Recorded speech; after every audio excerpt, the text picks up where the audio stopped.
રાજકોટમાં વ્યાજખોરના ત્રાસથી અલ્પેશ સાકરિયા નામના યુવકે આપઘાત કર્યો.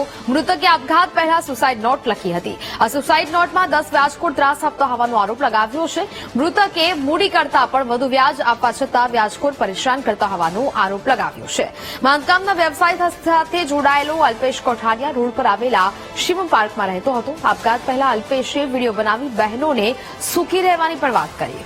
જોકે સમગ્ર કેસમાં પરિવારે વ્યાજખોરો સામે ફરિયાદ નોંધાવી છે. પરિવારે કેટલાક વ્યાજખોર ખોટી રીતે હેરાન કરતા હોવાના આરોપ લગાવ્યા છે.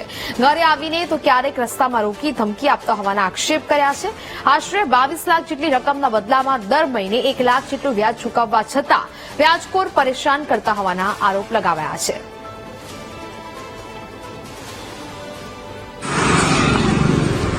મારી બધી બહેનોને જય માતાજી. છેલ્લો મારો વિડીયો છે અને સુખી રહેજો. જય માતાજી બહેનો બધી. અલગ અલગ ટકાવારી માટે વ્યાજ લીધેલા, પોતાનું ટાઈમ ટુ ટાઈમ પૂરું વ્યાજ ચૂકવતો હશે.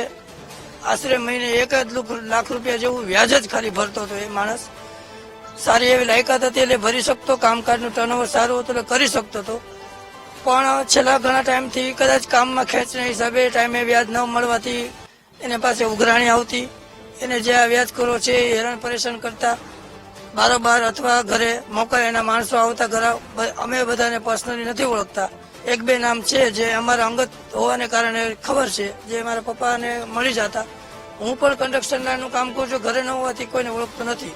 પણ રાજકોટ પ્રશાસન, રાજકોટ પોલીસને એવી માંગણી છે કે જે લોકોના કારણે મારા ભાઈનો જીવ ગયો છે, અમારા પરિવારને દુઃખદ ઘટના બની છે અને અમારા પરિવાર શોકમાં છે, તો રાજકોટ પોલીસ પ્રશાસન એવી માંગણી કે જે લોકોને કારણે મારો ભાઈએ જીવ દીધો છે તો એ લોકો સામે કડક કાર્યવાહી થવી જોઈએ.